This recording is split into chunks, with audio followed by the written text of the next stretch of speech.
So as we get into this video about the Purple Man, there are a couple things that I want to bring up. The first is that this video will have some content that draws on Marvel's adult lineup, which means we'll be discussing some adult situations. The second is that over the years of his publication history, while Purple Man made his debut with Daredevil issue number 4, Daredevil has had his origins retold several times, including his first encounter with the Purple Man. In truth, the retelling of Daredevil's origin was largely contextual in that Stan Lee provided the origin as an introduction, while future writers like Frank Miller changed the origin based on his desire to create an even darker character.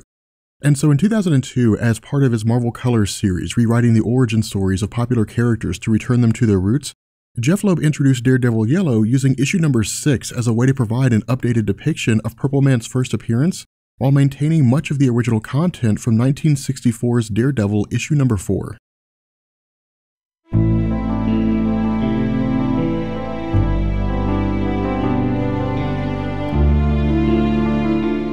So the origin of Purple Man comes to us in two comics, Daredevil issue number 4 and Alpha Flight issue number 41. However, because the stories of Purple Man were contextual to the narrative at the time, these stories as they're provided to us are given over the course of a single page or so each. Beginning with Daredevil issue number 4, in this story we learn that Zebediah Killgrave was previously a Croatian spy working for the Soviet bloc and was assigned the task of entering an American Army weapons depot to attain a sample of an experimental nerve agent. While he was able to access the area housing the nerve agent itself, he was spotted by one of the guards.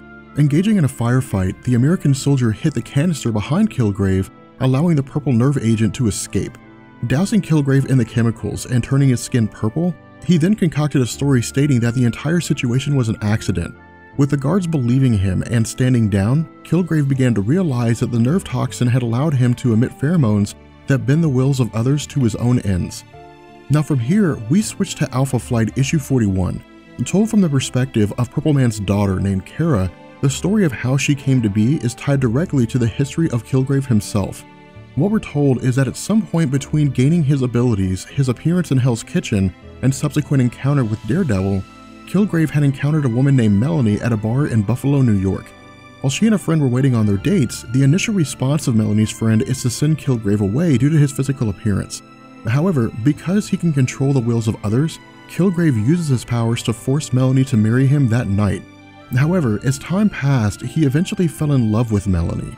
Relinquishing her from his mind control, Melanie came to the realization of what Purple Man had been doing and that he had used her for his own ends.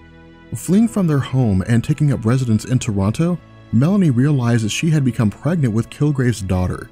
And so carrying the child to term and naming her Kara, Killgrave's daughter progressed normally throughout her childhood until she turned 13, at which point her skin turned purple and she inherited her father's powers.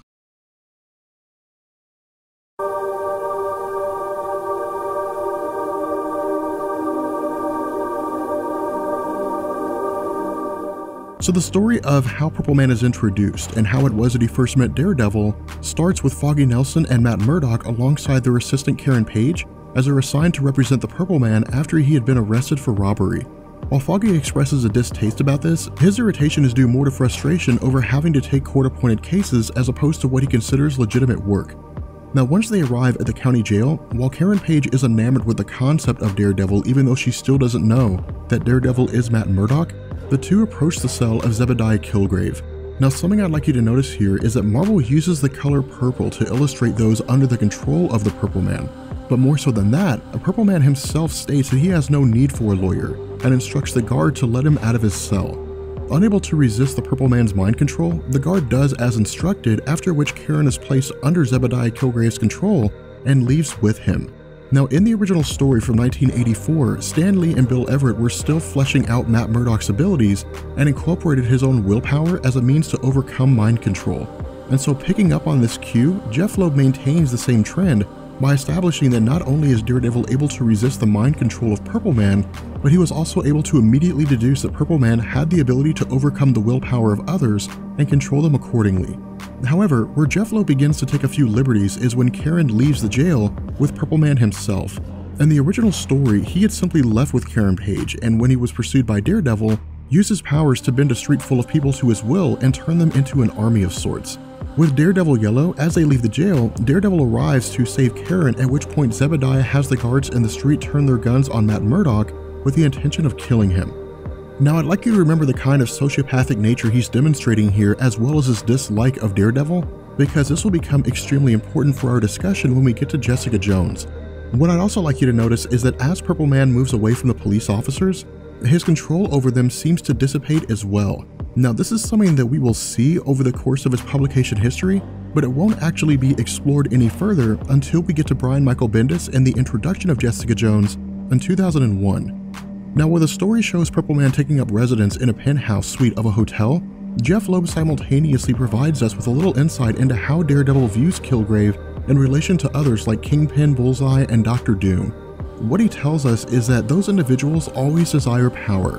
Whether it be complete control of the criminal world in New York or world domination, their motives were, at their core, archetypical of almost all villains. However, the Purple Man seems to desire Karen, and while Kingpin, Doom, and Bullseye pose a larger threat to the world as a whole, for Daredevil, losing Karen is worse than any of that simply because of the fact that he's basically in love with her. Furthermore, the true danger of Zebediah Kilgrave is highlighted when Daredevil arrives to stop the villain and save Karen. For Daredevil and all superheroes, the goal is to minimize casualties while stopping the villain. In this story, Jeff Loeb asks an important question. What happens when the danger of a villain is not necessarily what they can do to you, so much as what they can make other people do to themselves? And so, using his control over Karen as a distraction by forcing her to jump out of the window, Daredevil is forced to allow Purple Man to escape and rescue Karen in the process. And so as the two take to the street after Karen's rescue, Purple Man arrives attempting to control the various citizens on the street itself. And so grabbing an overhang and wrapping it around the Purple Man, thereby neutralizing his powers, Daredevil instructs the police to keep him covered, and they simply take him to jail. And so following Purple Man premiering as a villain of Daredevil, while he wasn't the most popular character of all time, there was still some interest in his character. The problem Marvel faced, though, was that because he appeared in issue number 4, it was almost impossible to determine if the success of the story was due to Purple Man or the growing popularity of Daredevil. As a result, Marvel began to experiment with his character by building him up into a supervillain. And taking place in Daredevil issues 88 and 89, the story saw Zebediah Kilgrave building a criminal empire for himself. As we discussed in my video about Daredevil, the problem with this story was that when Jerry Conway had taken over the title with issue number 72, by issue number 81, Daredevil had been moved to San Francisco, something that fans absolutely hated. And so as a result, Marvel's efforts regarding the Purple Man were basically in vain as the series began to fall into a state of decline, with readership dropping off. As a result, with Jerry Conway removed from the stories with issue number 97 and replaced by a series of writers leading up to Marv Wolfman, with issues number 134 through 154, Marv Wolfman introduced a series of backup features tying into the main stories that saw Zebediah Kilgrave seizing control of a man named Maxwell Glenn. Looking to make himself head of Glenn Industries, in truth, by the time this arc came around in 1977, characters like Luke Cage, Storm, Moon Knight, and Carol Danvers, alongside the Fantastic Four, Spider-Man, and the X-Men, were either appearing for the first time or soaring to greater heights in popularity. And with the Daredevil title still recovering due to Jerry Conway's run, little room was left for Marvel to build up a supervillain in addition to Daredevil's existing rogues gallery of Bullseye, Kingpin, and others.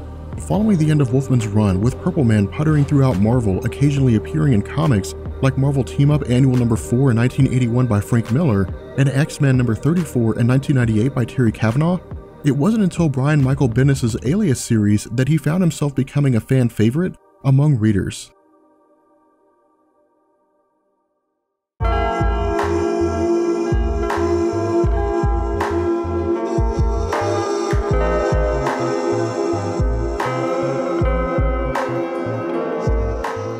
So in my video about Jessica Jones, we had talked about how she was created by Brian Michael Bendis in 2001 under the comic book title of Alias as part of the Marvel Max lineup containing adult-oriented material, and in an effort to provide her with a truly harrowing backstory, Bendis established that Jessica Jones had developed super strength, enhanced durability, and flight following a car crash with a truck carrying radioactive materials that claimed the lives of her family and doused her in the radioactive material.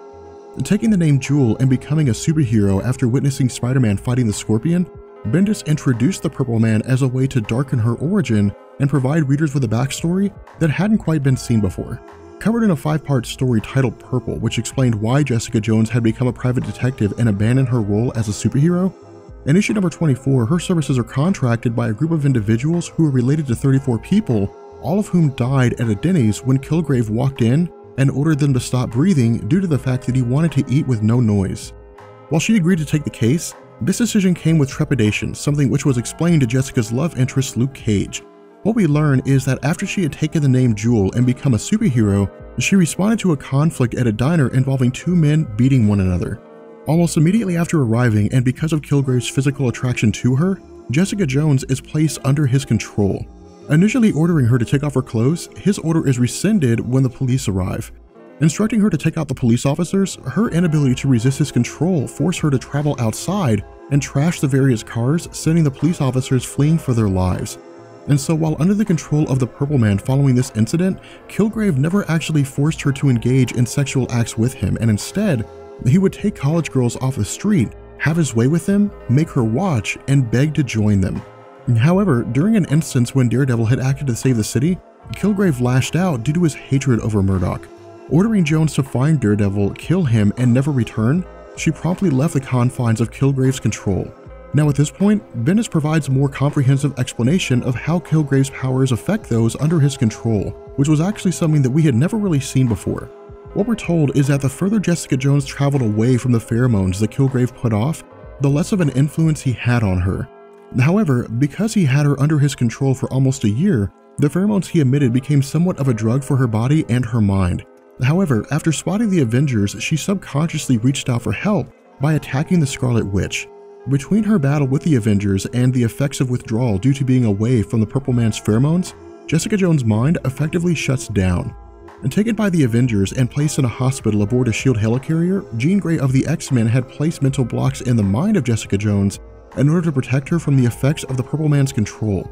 Now following this, the discussion on Jessica Jones continues in my video about her character, but in terms of the Purple Man, because a Marvel Max imprint existed outside of the main Marvel continuity, in 2004, prior to the events of House of M, Civil War, and as part of Joe Quesada's attempt to consolidate popular characters and teams into the main Marvel universe, where Jessica Jones continued to see some measure of popularity due to her entire run in the Alias line, the Purple Man fell back into obscurity again, with Marvel attempting to revitalize interest in the villain by having him make appearances in events leading up to the formation of the New Avengers, the Civil War event, and Fear itself.